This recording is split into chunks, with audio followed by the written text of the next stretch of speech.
Assalamualaikum semua, welcome back to my YouTube channel. Video kali ini berisi pemaparan sebuah ide gagasan mengenai kecerdasan buatan sistem pakar. Sebelum lanjut videonya, aku ngingetin kalian buat jangan lupa subscribe channel ini ya. Terima kasih.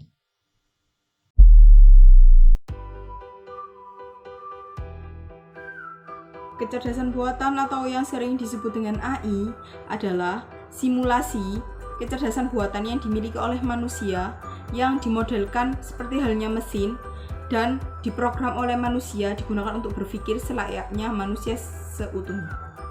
Dengan kata lain, AI adalah sistem komputer yang bisa melakukan pekerjaan atau kecerdasan manusia yang digunakan untuk menyelesaikan pekerjaan-pekerjaan manusia. AI sendiri merupakan teknologi yang memerlukan data untuk dijadikan pengetahuan. Sama seperti manusia, AI membutuhkan pengalaman dan data supaya kecerdasannya bisa lebih baik lagi. Poin penting dalam proses AI adalah learning, reasoning, dan self-correction. AI perlu belajar untuk memperkaya pengetahuannya. Proses belajar AI pun tidak selalu disuruh oleh manusia, melainkan AI akan belajar dengan sendirinya berdasarkan pengalaman AI saat AI digunakan oleh manusia. Untuk sistem pakar merupakan salah satu lingkup utama dalam kecerdasan buatan. Di sini komputer digunakan sebagai sarana untuk menyimpan pengetahuan para pakar. Dengan demikian, komputer akan memiliki keahlian untuk menyelesaikan permasalahan dengan meniru keahlian yang dimiliki oleh pakar. Tujuan dari sistem pakar itu sendiri merupakan alat untuk mentransfer kepakaran seorang pakar ke komputer, kemudian melanjutkannya dari komputer ke orang yang bukan pakar. Pakaran adalah pengetahuan ekstensif dan spesifik yang diperoleh melalui rangkaian pelatihan, membaca atau menerima informasi dan pengalaman. Pengetahuan inilah yang membuat sebuah sistem pakar bisa mengambil keputusan secara lebih tepat dan lebih cepat daripada sistem non-pakar dalam memecahkan problem-problem yang bersifat kompleks. Di sini kami membuat suatu ide gagasan mengenai sistem pakar kami beri nama tesasi atau teman saat depresi. Tesasi tersebut merupakan agen cerdas yang berfungsi untuk membantu para penderita depresi dalam pengobatan secara virtual. Tesasi ini berbentuk yang digunakan dengan cara menghubungkan pada internet sehingga pengguna baru dapat mengeluhkan derita yang dirasakan pada speaker akan memberi solusi.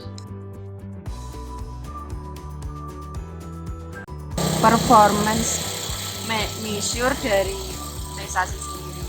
Yang pertama yaitu dapat melakukan komunikasi berupa tanya jawab dengan pengguna seputar masalah yang sedang dialami. Dan yang kedua yaitu pengguna dapat menggunakan tesasi ini untuk memperoleh informasi seputar gangguan depresi. Yang ketiga, pengingat jadwal untuk minum obat. Jadi dengan tesasi ini kita nggak perlu susah-susah ngatur jadwal alarm atau gimana, itu pakai tesasi sudah bisa. Yang keempat, pengguna dapat melakukan konsultasi, nggak perlu ke dokter, kan lebih enak ya. Jadi itu kelebihan dari sistem pakar sendiri. Yang kelima, dapat mendengarkan musik. Nah, kita kan sehari-hari kalau nggak dengerin musik gimana ya, gak enak kan ya. Yang keenam, dapat mendeteksi dua bahasa, yaitu bahasa Inggris dan bahasa Indonesia. Kemudian untuk lingkungan dari tesasi sendiri itu berupa komponen-komponen untuk SoundSmart, yaitu sama pasien dan psikiater.